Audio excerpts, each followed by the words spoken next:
Can I know your views? What are your views on mental health, and what are some of the initiatives that you're working on at Experian to help Experian employees feel seen and heard just throughout all of these changes that are happening in the world?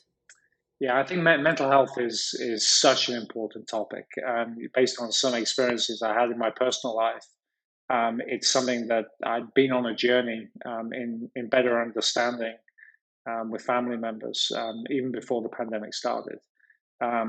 During the pandemic, I trained as a mental health first aider, some intense training and we're expanding the network of mental health first aiders in Experian. But I think we have such an opportunity coming out of the pandemic to enhance the conversation around mental health. Everybody has struggled at some point during this pandemic, and I think that's given just a broader insight into how mental health can really affect you as an individual when you have the combined stresses that we've seen of family and professional life during this period. And the thing that holds us back from really understanding mental health is the stigma around the conversation. Being able to have an open conversation, I think, is critical. And I sponsor the awareness of and action planning around mental health in Experian. And we've been doing some amazing things in all of our regions for our employees. But it all starts really from awareness and feeling comfortable to have the conversation.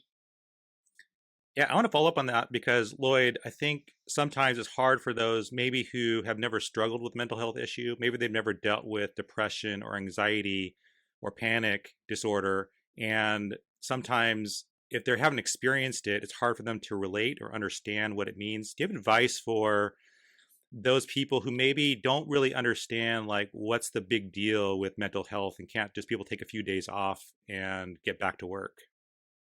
Yeah, I think I think you've hit on a really good point. If somebody had a physical illness or they maybe broken a leg or something, and they came to a meeting and they had a bad meeting because of that physical illness, there's a lot of allowance naturally that people take.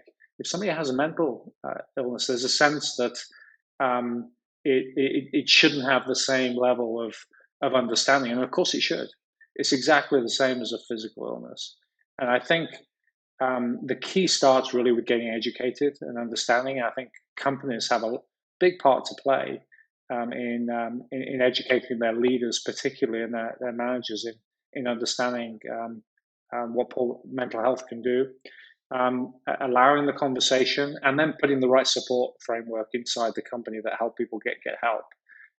You know, the the end point of challenges in mental health is tragedy, and the more people feel able to talk earlier in those processes, the more lives are saved. So something I feel really passionately about. We're in the process of training hundreds of mental health first aiders inside Experian, and I think that they'll be our ambassadors for getting the education into all of those senior leadership populations across the company.